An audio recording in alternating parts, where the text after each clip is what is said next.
Good afternoon. Welcome to the second ACER gas webinar on gas transmission tariffs. This webinar is dedicated to discuss whether or not the tariff network code allows the elimination of cross-subsidies. This is a topic that is very exciting and triggered a lot of debates in the past 2 years. My name is Csilla Bartok, and I will be the chair of this meeting. For those whom I not met, I am team leader at ACER Gas Department responsible for the network codes and their implementation. We are very glad to see 205 registration for this second gas tariff webinar, and we can see that you keep high interest in this topic. At ACER, we also had a very busy time because in the last 2 years, we were reviewing the quality of the implementation of the various tariff consultations. At this point, we are very interested and curious to hear about your experiences from the implementation processes where you participated. Please be informed that we may have journalists joining us and that the meeting is recorded. Can we go to the first slide, Francois? So let me introduce the agenda. And the agenda will keep the same structure as it was for the first webinar. We will have two parts, two session parts. The first one will be dedicated to presentations, and we will have an ACER presentation and two presentations from two guest speakers. In order of appearance, we will start with Francois Leveille. He will be the ACER speaker who will introduce the topic on cross-subsidies and cost allocation. And then his presentation will be followed by our two guest speakers. First, Steve Rose will speak about the EFET experiences concerning the implementation of the tariff network code and in particular in relation to cross-subsidies. And he will be followed by the Eurogas speaker, Guiseppina Squicciarini, and she will present their experiences. The second part is about a Q&A session, which is between the audience and the speakers. Learning from the first gas webinar, I think the questions already could be introduced as the speakers speak. So if you have some good questions, please don't hesitate to use the chat box. As you can see, our colleagues put up in the chat box that you are fully muted. So the only way to communicate to us is via the chat box. We will group the questions. The questions may go to one or two speakers or more, depending how open the question or how closed it is. And if you're interested to get your question to a certain speaker, please communicate that in the chat box. Depending how many questions we will have, there could be a possibility that we may not be able to answer all the questions. If you are very interested to hear the answer, you will need to contact us directly. So let me give then the floor to Francois Leveille, and he will start with the introductory presentation. Francois, the floor is yours. Thanks a lot. So I just started my video. So here is the first slide. You are visible. Thanks. One of the main objectives of the NCTR is to limit undue cross-subsidies. And there are several kinds of cross-subsidies actually, but and all of them are obviously important, but during the elaboration of the code, one of this category of cross-subsidies was of key importance during the debates, and that's the cross-subsidies between domestic consumers and transit users. This is because gas is an energy that is mostly imported in most part of Europe. So gas flows have to cross several countries to reach the consumers. And it means that most of the transmission systems across Europe are used both to supply domestic consumers in a given country and to transit to the next countries to supply other domestic consumers. So there is a risk of cross-subsidies between those two categories, domestic consumers and transit users. So to tackle this risk, the NCTR, let's say, provides several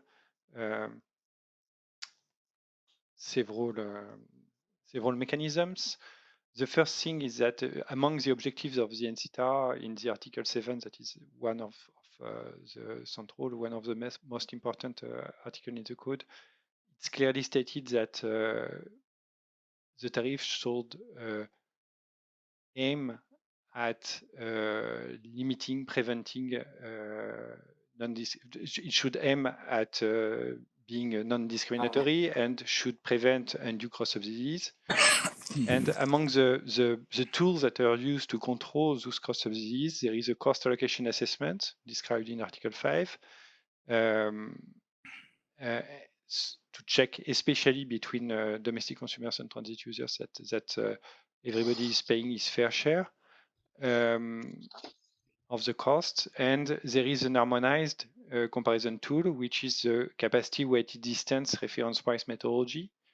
So that's not a reference price methodology, which means a cost allocation methodology that is mandatory to be used everywhere, but that's something that every NRA or every TSO has to use in its public consultation to compare its tariff with this methodology that is based on capacity and distance cost drivers.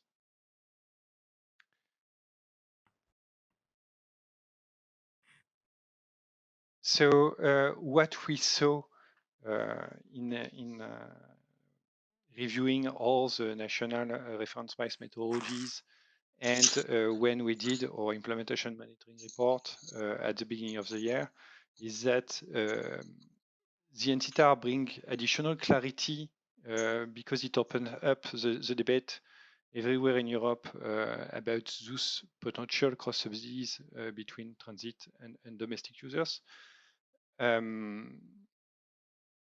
Nonetheless, nonetheless, this question of cross-subsidization is more challenging than the question that we saw last week on transparency. Transparency is quite a binary issue in many cases. Either the data is available or it is not. On the cross-subsidies, the assessment is more complicated because it combines two challenges. The first one is is a quantitative assessment, so a technical assessment of the tariff, how cost reflective are the tariff, and or each category of consumers paying what they should pay. So this notion of cost reflectivity is very important. And the second difficulty is that this objective of preventing undue cross-subsidies is not the only one legitimate objective of the code. And this objective has to be reconciled with the other ones, such as non-discrimination, non-distortion of cross-border trade, predictability of the tariffs in the coming years, etc. And those objectives can be potentially in competition.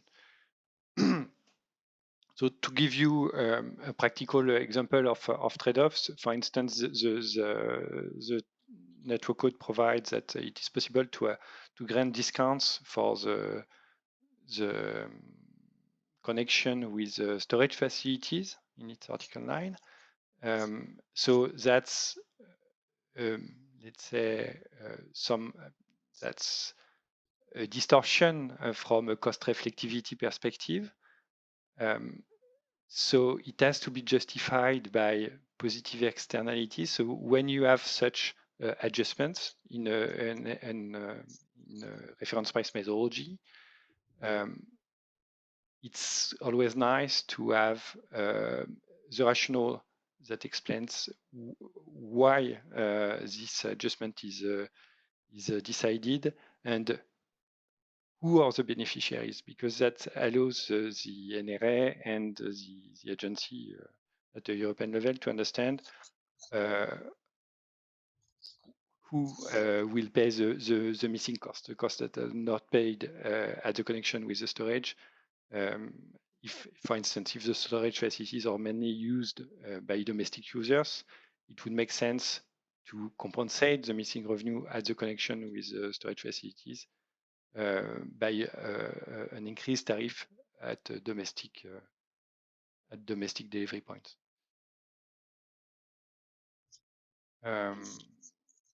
Yeah. So next, I will present here a list, a non-exhaustive list of practical issues that we face during our reviews of national tariffs that would deserve either a more elaborated regulatory framework or let's say guideline of good practices, because those practical issues were not perfectly tackled by the network code. So the first example is regional networks. So TSOs are often operating in several countries, are operating networks that could be seen as regional networks. So it's branches that are only used to supply gas to domestic consumers. So the cost of such assets should be allocated to domestic consumers. But the fact is that in the regulation, the limits between transmission and distribution networks is not really clearly defined. The second example is the fact that in some countries, non-transmission charges are recovered by TSOs, so that's those costs could be cost of storage facilities, energy facilities, gas quality conversion, those kind of costs. And here again, you have the same problem. You should think about a cost benefit analysis. Who are the beneficiaries for the beneficiaries of those facilities? And it should be, this analysis should help to understand how those costs should be allocated among the network users. Inter-TSO compensation. So in many countries, we have, in some countries, we have some market zone mergers. That's a very good thing in terms of market integration. Nonetheless, that's a challenge in terms of, from the perspective of the cost reflectivity. So here again, cost benefit analysis is always interesting to check that the costs are allocated to the beneficiaries and that the ITC remains the ITC and the RPM in each country participating to the new market zone are consistent together, work together. We have this issue of volume risk. So the network code provides that the volume risk that can be induced by transit flows should not be allocated to domestic consumers.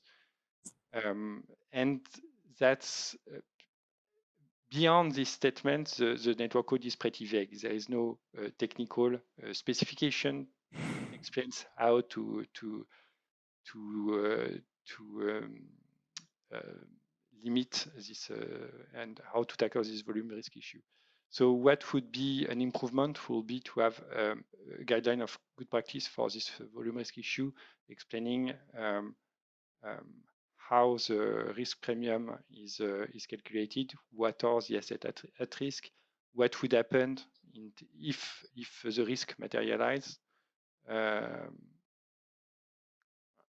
Yeah, those kind of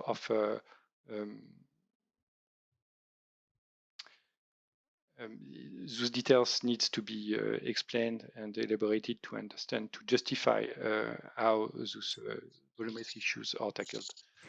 Then you have flow scenarios. So the network code explains that flow scenarios could be used within the capacity weighted distance reference price methodology, but without explaining exactly how this selection of flow scenarios should be done.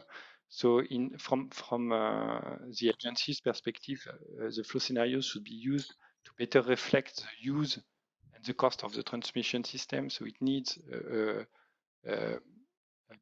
elaborated justification.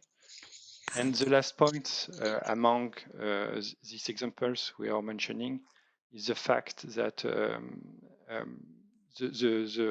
among the adjustments that are proposed by the tariff network code, there is a possibility to use a benchmarking to amend the tariffs that would be calculated from directly from the RPM. Such benchmarking from the perspective, so that's the same thing as for the volume risk. There is no clear description in the tariff network code about this benchmarking. From the agency's perspective, the benchmarking is relevant only when there is a competition between two supplier routes.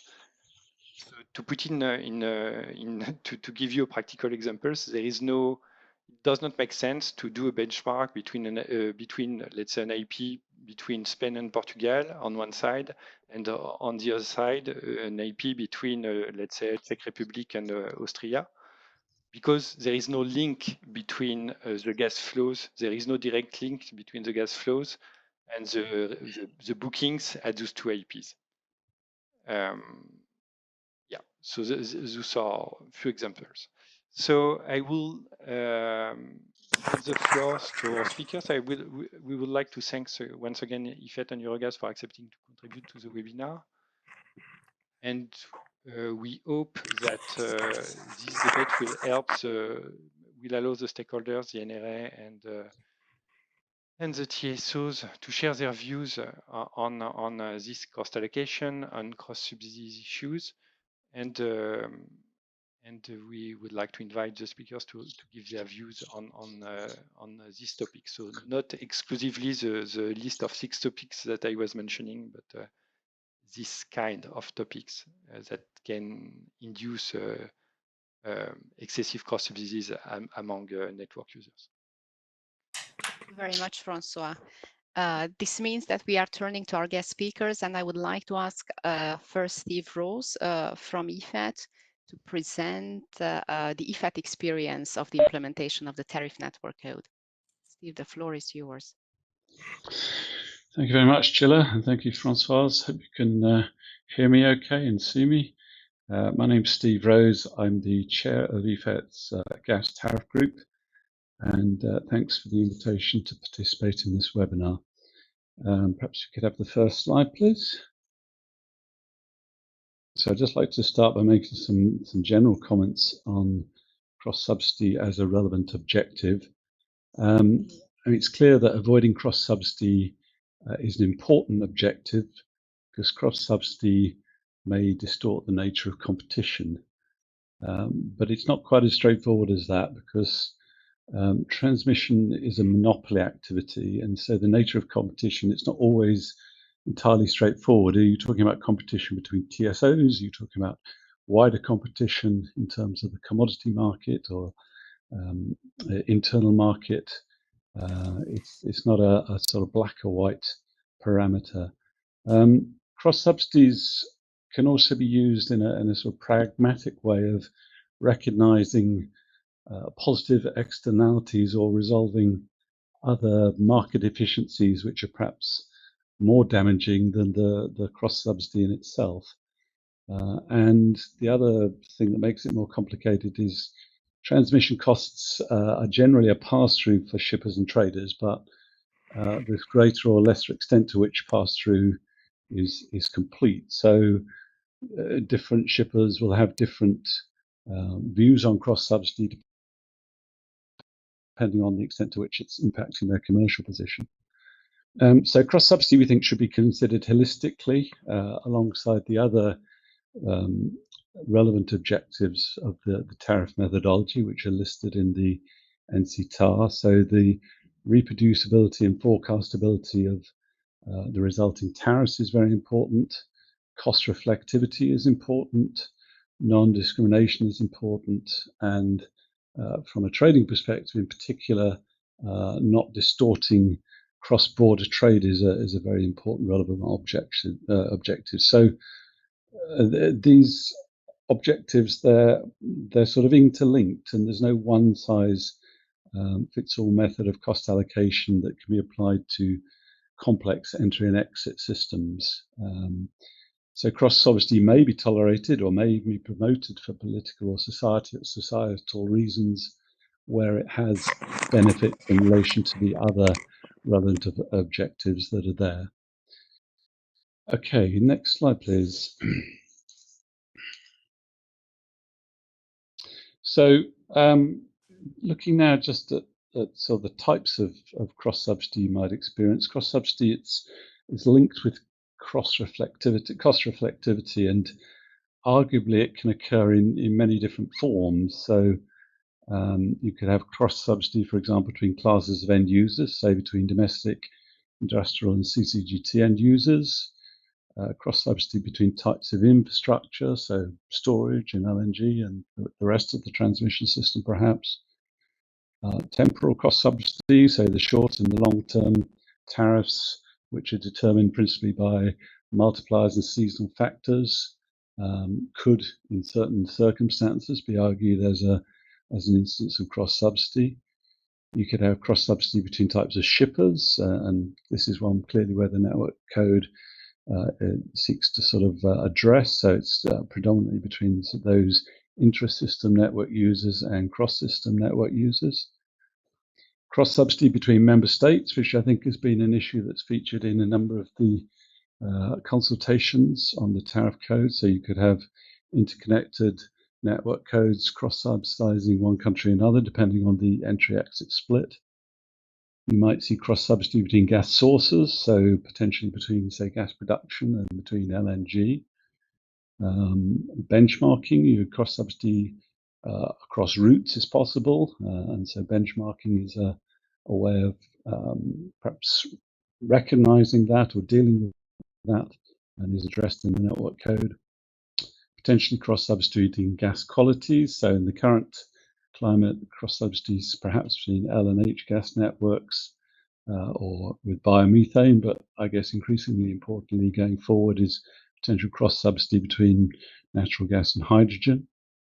And then finally, you can have potential cross-subsidies between past, current and future system users. So through legacy contracts, for example, or through substantive over and under recoveries that might develop during the course of the tariff period.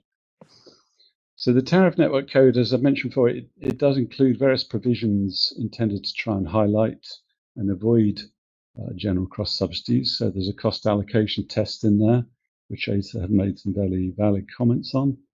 There's the capacity-weighted distance comparator methodology, which may help to flush out cross-subsidies because you're requiring all countries to assess their tariffs on a single standard methodology.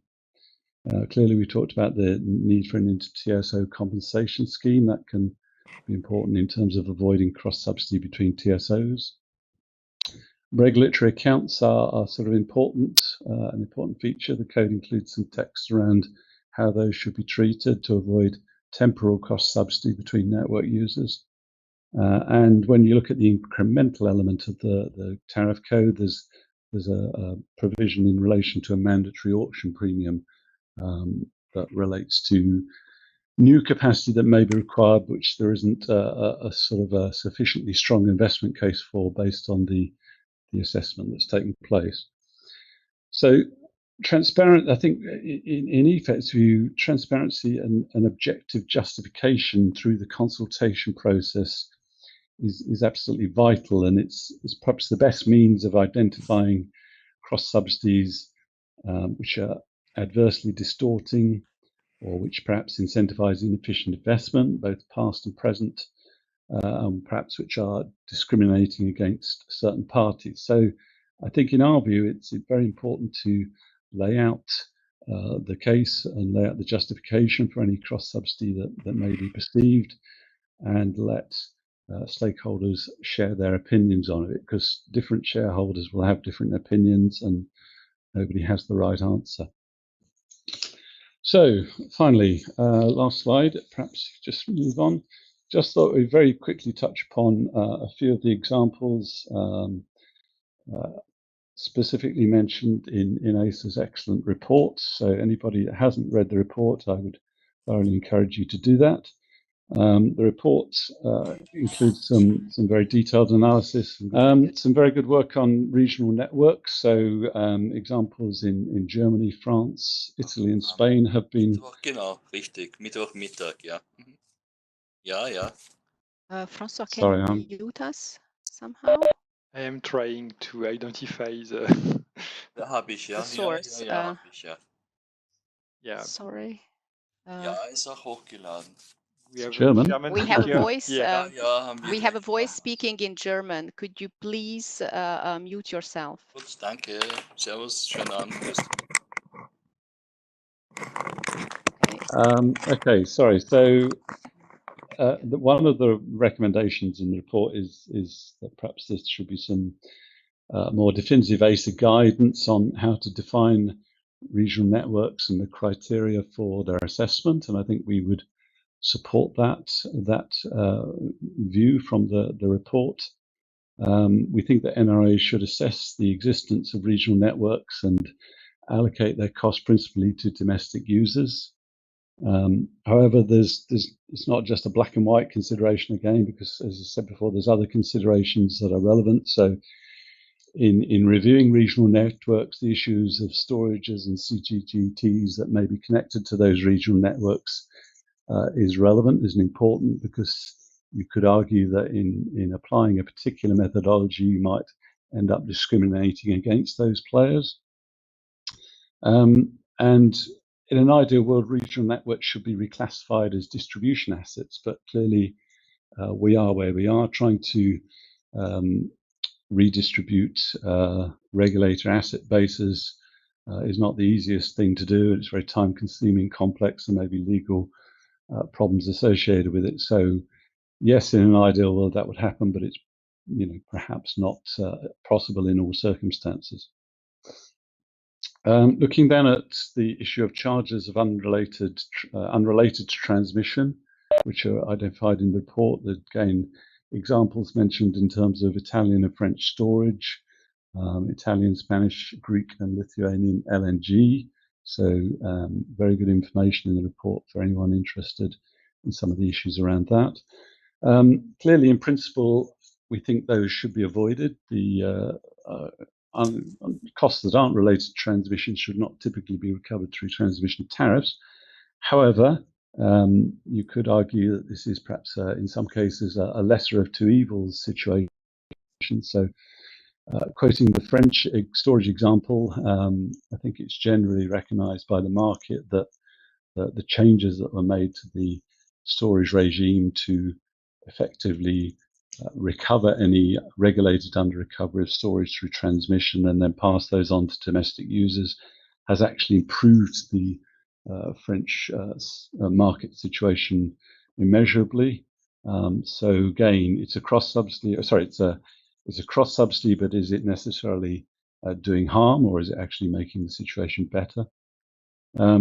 Where the charges are sort of applied, they should be targeted clearly at the beneficiary of the positive externality.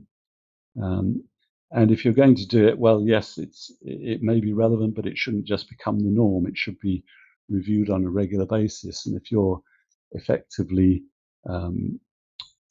sort of providing a sort of subsidy, if you like, to a certain amount of storage, then we think it's important that you should regularly review is that amount of storage that you're in Austria and Slovakia.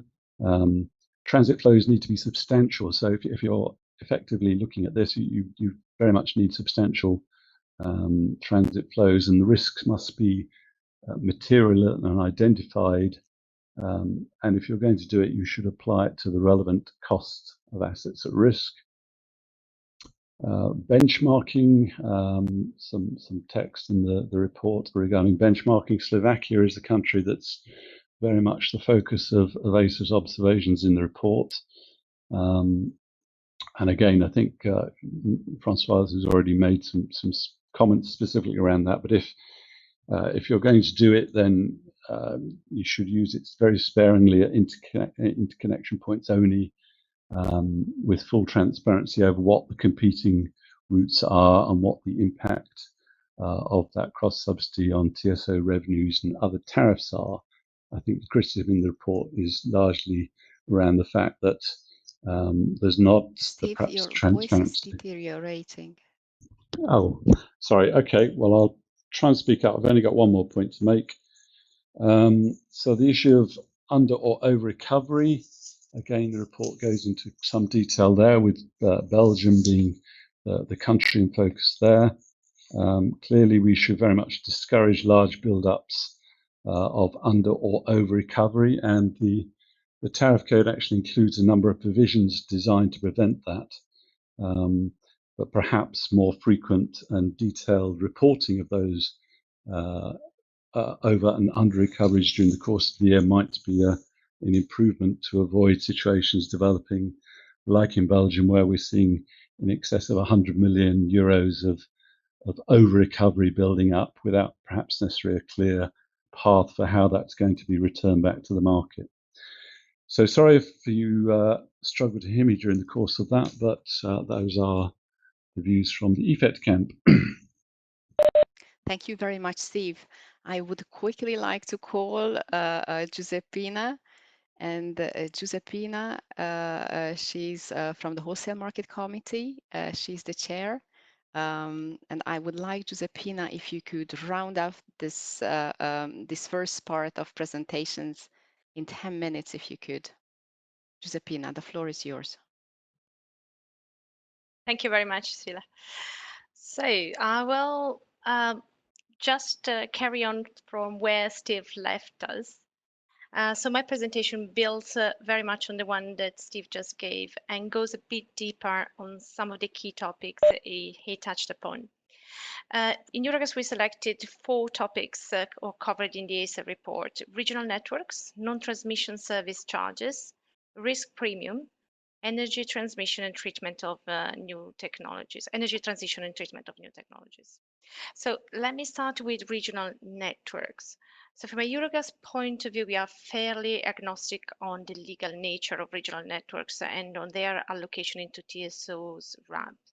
However, we very much agree with the ACER assessment that there is a gap, and it would be useful to clarify in the definition in the TAR network code what regional networks really are. Some NRAs looked into regional networks, the Italian one, the French one, the Spanish one, for example, and suggested solutions to address possible cross-subsidies between intra-system use and cross-system use. Others did not carry out the analysis. So the concern we have with the inclusion of the regional networks in the RAB by default, so with no assessment, is that it could lead indeed to cross-subsidization and in the end higher tariffs at interconnection points. This of course could lead to inefficiencies and it is potentially distortive.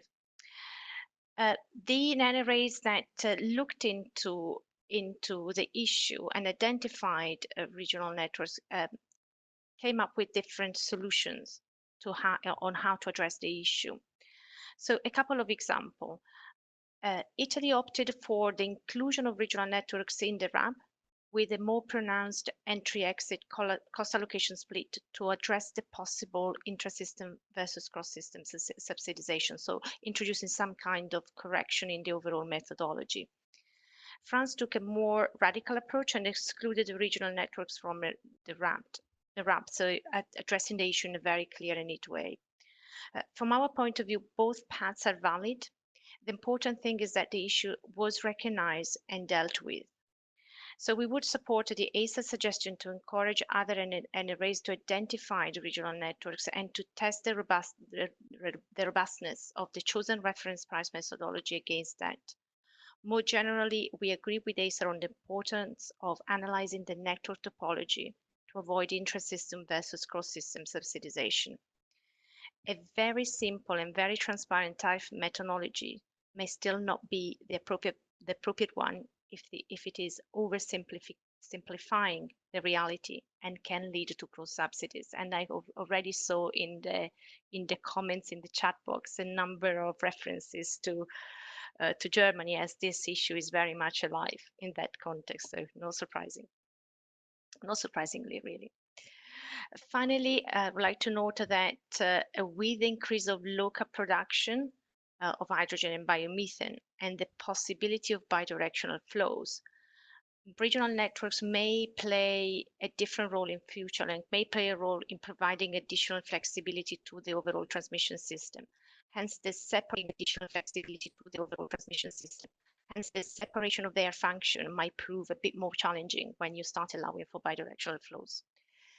Second topic, please. If we can have the next slide. It is non-transmission service charges.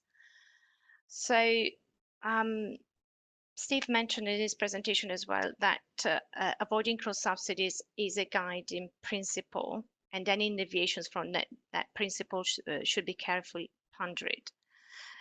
So we very much agreed with the idea that that is the core guiding principle. But we also agree with what was mentioned before in terms that there are cases in which it is justified perhaps to depart from that core guiding principles if there are sufficiently overall higher benefit from taking a different approach. And here, 3 examples I would like to mention. The French one with storage facilities under recovery recapped by a tariff component.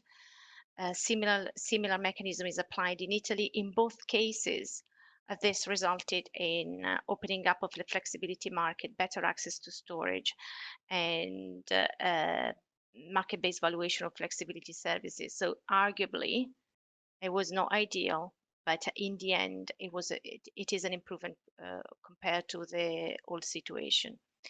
Another example is Spain, where a charge at domestic exit points is used to recover the cost of an unused LNG terminal, the construction of which was actually mandated by the government for system operation needs. So when similar situations emerge, it is important that the choice of the NRAs is motivated by appropriate cost-benefit analysis and with an assessment of the impact on the overall welfare. Moving to the next slide. Another quite tricky issue, the volume risk premium. So in general, here there is an open question as to whether a volume risk premium is actually in line with Article 13 of the gas regulation, and whether such a premium can be considered cost reflective. And I'm starting with this because essentially volume risk premium opens to a risk of cross-temporal subsidies between current and future network users. Against this backdrop, if applied, we think it is important to ensure that the volume risk is, first of all, relevant. Transit volumes needs to be dominant when applied, based on evidence linked to a proven potential significant underutilization of the system. You may think that this should be a given, but from what we have seen in some of the consultations, it was not always proven that there was such an issue. Based on cost, so limited to non-depreciated assets, based on benchmarks, so having the NRAs carrying an assessment as to whether the premium is proportionate to the risk faced by the operator, and adjusted ex post following the observation of actual volumes. If in practice there was no underutilization, then the funds which were set aside for that should go back to the users, as the premium was not justified in the first place. So perhaps the more relevant examples in this context are the Austrian case and the Slovakian case. In both cases, from shippers' point of view, it was really difficult to understand how the risk premium was justified due to the constraints in accessing information on the value of TSO's assets. And some of these constraints are actually legal constraints. In both cases, ACER opinions highlighted the issue and called for greater transparency and for ensuring cost effectivities, a call that we would definitely support and echo.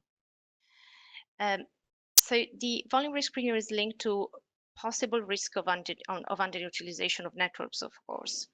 With the decarbonization of the gas sector, regulators have more recently started facing a bigger challenge when it comes to reforming market and networks to support the transition. So we have started more often to see proposal on progressive depreciation of TSO's assets or proposal to add the cost of decommissioning as an additional tariff component.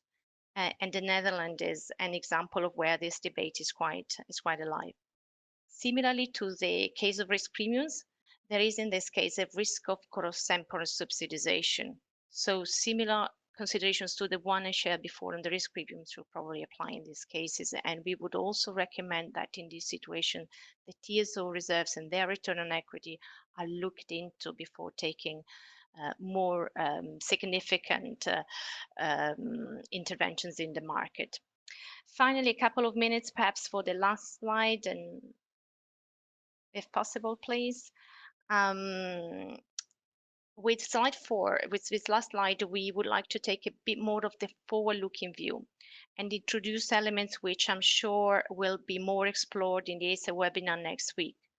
The tariff network code was developed at a time in which there was little talk of decarbonization, and the tariff network code fundamental objectives at that time were really to ensure a level playing field and avoid market distortions to achieve an efficient integrated internal market. With the tariff implementation network code processes, though, we saw that some NRAs considered a different tariff treatment for alternative gases, for example, or looked into the issue of treatment of existing assets in the transition to decarbonization. So the existing tariff network code does not allow for cost subsidies between different users. So strictly speaking, the compatibility of the approach, for example, taken in Germany with respect to biomethane with existing tariff code is indeed questionable. Having said that, in a forward-looking perspective, there is some genuine questions to consider, and I've put a couple in the slides that perhaps are more, going to be developed in the next webinar. Should the tariff network code depart from a level playing field approach and allow for cross subsidies between different technologies? And what would be the consequence of that on market efficiency?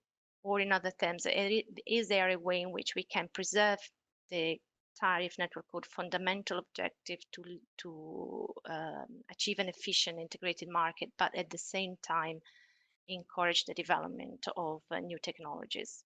And I will stop here because I would like to make sure that there is time remaining for the discussion. Thank you. Thank you very much to the both of you, and thank you very much to Francois. And I think now we can very quickly turn to the questions that we received, and we tried a little bit to organize them. So I will start with the first one, and I have a bit of a kind of a jammed screen here. So the first question comes from Ruud Otte, and then the question is, what about cross subsidies that go across time? And then letting the current payers paying for the network in the future when probably we'll have less customers connected. And I would like to call EFET and ACER to respond to this question.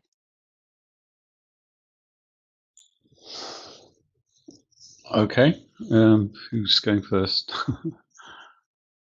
Steve, do you mind going first? Cross subsidies across time. Yeah, sure. I think certainly there's instances where that's visible at the moment. There's looking forward. It's quite a relevant question as to if you're looking to try and sort of fund significant increases in transmission networks relating to hydrogen, but you don't have many users in the future to pay for that. How are you going to do that in such a way that you can promote that investment, develop that investment that's needed for decarbonisation benefits? So there isn't a right or wrong answer. I think clearly you have to recognise that this is a situation that has to be considered and addressed. I think we would revert back to the need for full transparency and justification around what is being proposed, so that on a case-by-case basis you can assess that and present your own arguments. I mean, clearly, yes, you could say, well, there shouldn't be that element of cross-subsidy between temporal users. Everybody using the network at a particular point in time should pay the costs of the network, but it's never as black and white as that. Francois, would you like to comment on cross-subsidies across time? Yes. Can you hear me? Yes. Yep. Yeah, perfect. I had adopt for one second. I would say that beyond on the principle, I agree with Steve. What would be necessary in terms of improvement of the regulation is to make sure that we have transparency over time as well, because to tackle what is provided by the code is a set of data at the time of the public consultation, but actually to assess the potential cross-subsidies across time, we would need to have those data available for a sufficient time period. And that's potentially something that we may improve in the regulation in the future. Then I'm moving on to the German questions. So we have a set of questions from Jakob von Andrea, and probably I will skim through them, and I will try first to block two of them, which are of more general interest, and then I will pick one more from Andrea, which will be dedicated then for ACER. And so the two questions that would go to the whole panel is the question, can an RPM regarded cost reflective if regional networks were not assessed? And the next one, networks with extensive use of conditional products. If you have such networks, is the postage stamp tariff likely not to be cost reflective, and it would likely result in cross subsidies? Is this the case or not? So if you have a conditional if you have many conditional products, would the postage stamp tariff be applicable, or it will result in cross subsidies? So I would like to propose both questions to the whole panel.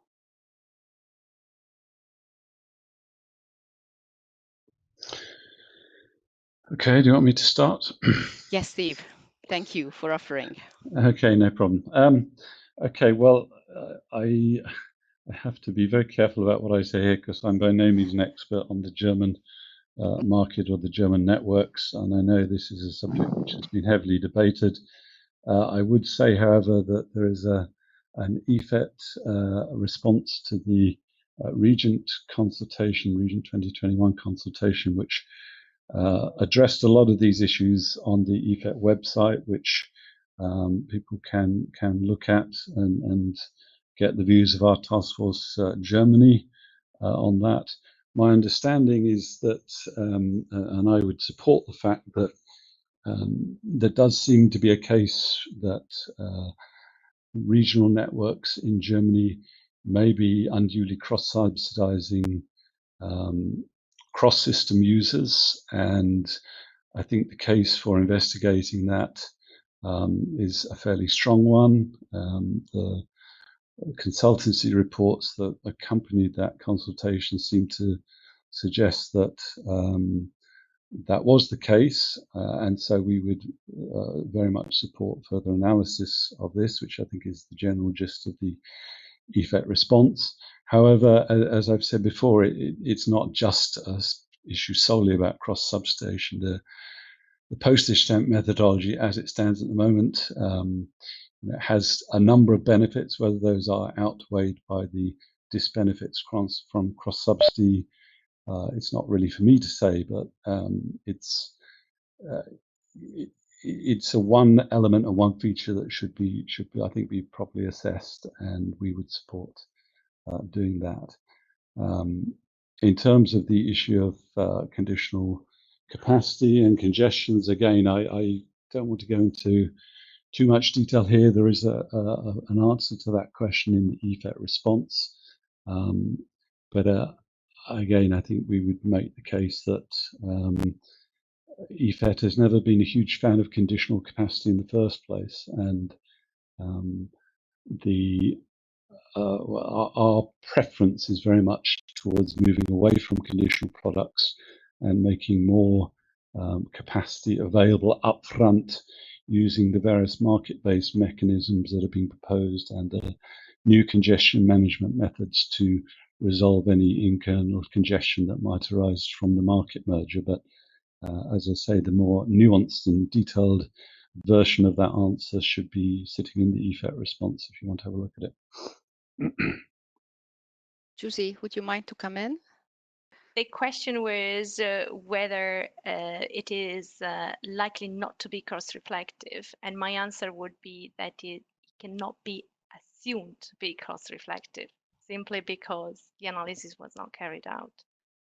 So again, the point is carrying out the analysis and making sure that we don't just assume cross-reflectivity, we start from the network topology and assess the robustness of the methodology against that.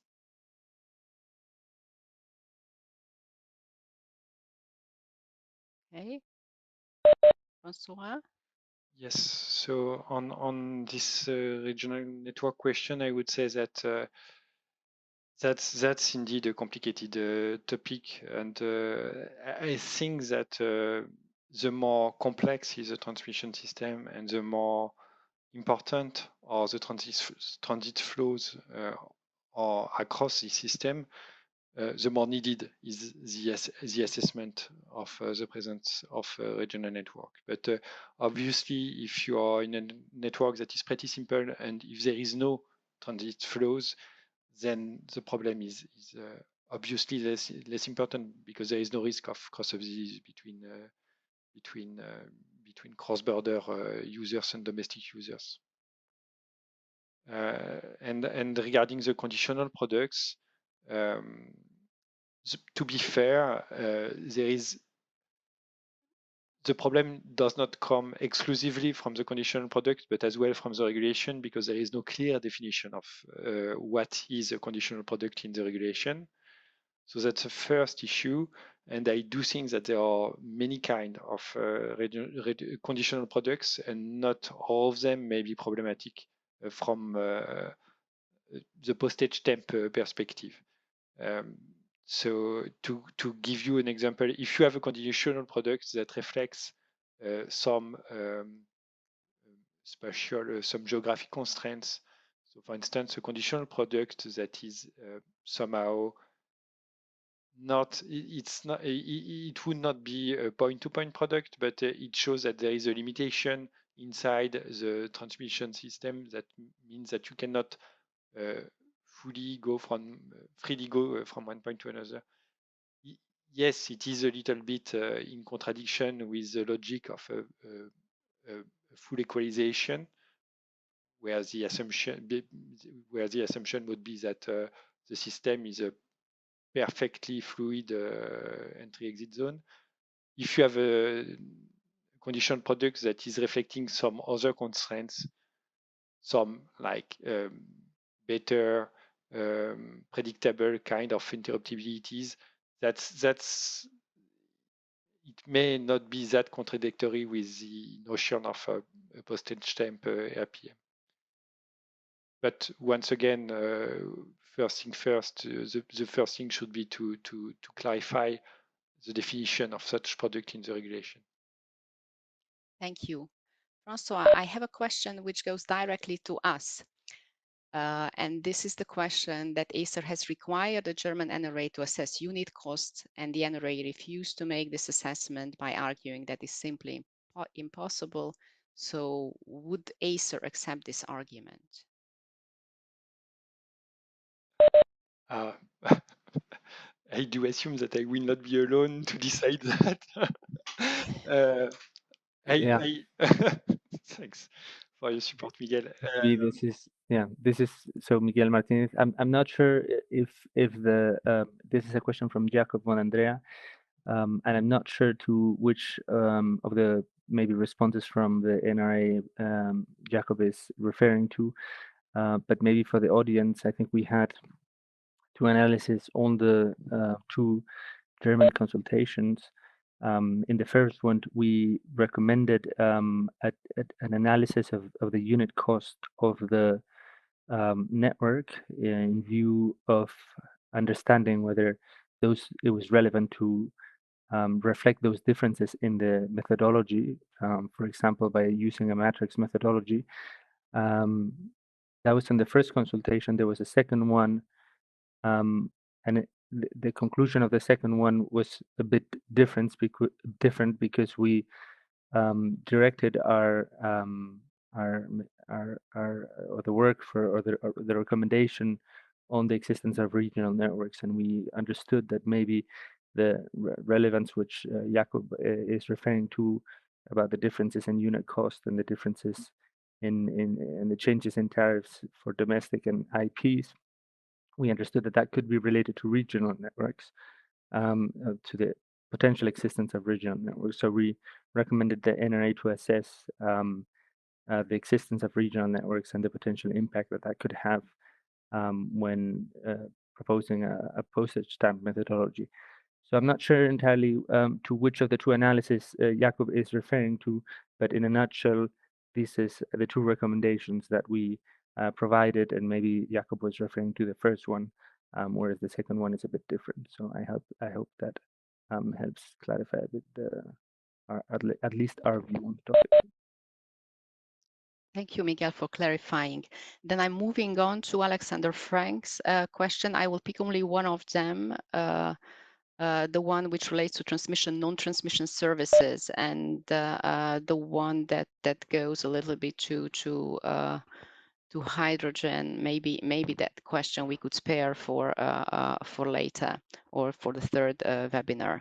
So for Alexander's first question, so the question is that there are transmission, non-transmission services, and the categorization of any non-transport service as transmission service by default leads to cross-subsidization. So does ACER share this view and also support that a stricter and clearer distinction should be applied? I am calling then Francois to start responding. And if there are any other views from you, Steve, or you, Jussi, please step in after Francois.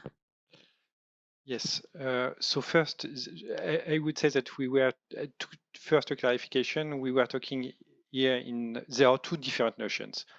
You have the notion of non-transmission services in the tariff network code. So that's a tariff service that is provided by the TSO, but that does not that is not directly directly relate to transmission. So, for instance, it could be metering, it could be engineering, those kind of services that the TSO can offer. So what the network code states about those services is that they should be, to the extent possible, billed to the beneficiaries and not socialized.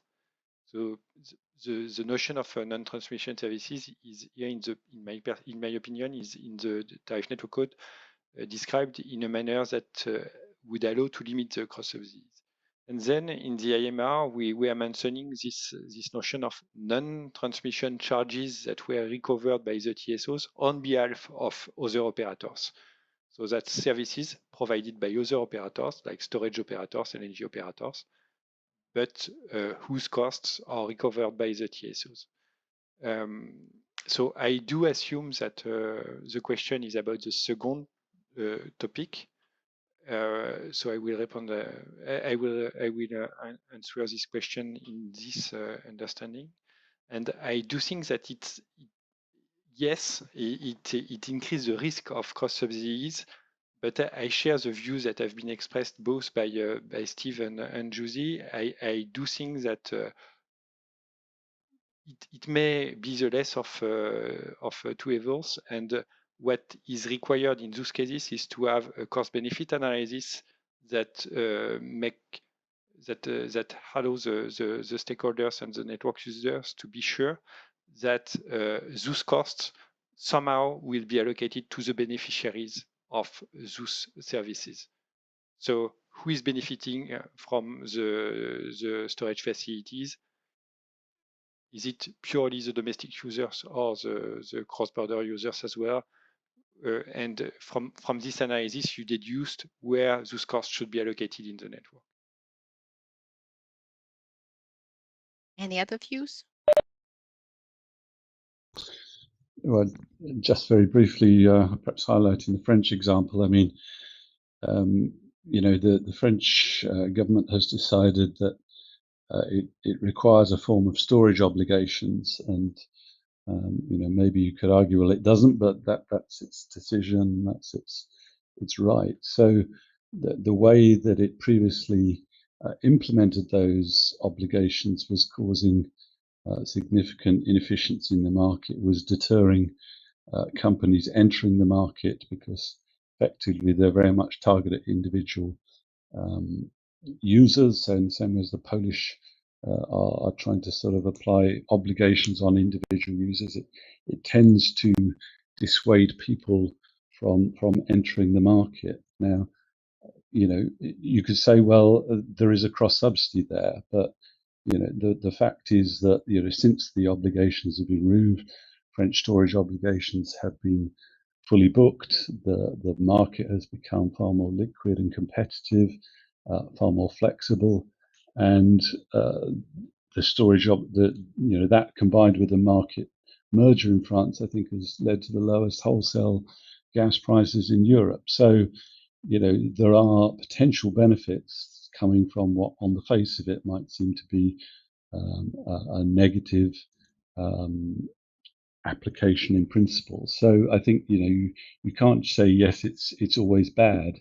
You do have to assess it on a case-by-case basis with full transparency and justification as to what you're doing, and let people decide and make their views known at the time. I would actually agree with both what Francois says and what Steve said. Steve mentioned the French case, so I will not repeat that one. In the Italian case, for example, I would say that also from a consumer's point of view, the situation that was there before was the worst of the possible scenarios, because you had consumers paying for the storage facilities anyway, because those are regulated storage facilities. But on top of that, the level of utilization was not as high as after the new methodology was introduced. So you had consumers paying for something that was not efficiently utilized. So in those cases, like the French one which Steve mentioned and the Italian one, I would definitely say that also from a market and consumers point of view, it's an improvement compared to the previous situation, with also recognizing that there are some cross subsidization elements.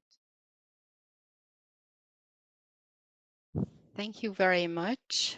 I think we will need to stop with the questions. We reached to 4 o'clock and a little bit behind 4 o'clock. So I would like to thank you very much for all the speakers, and in particular the guest speakers, for coming to our second webinar. And I'm looking forward to the third webinar to greet you again and to continue the discussion on green transition. Thank you very much, and have a lovely rest of the afternoon. Goodbye.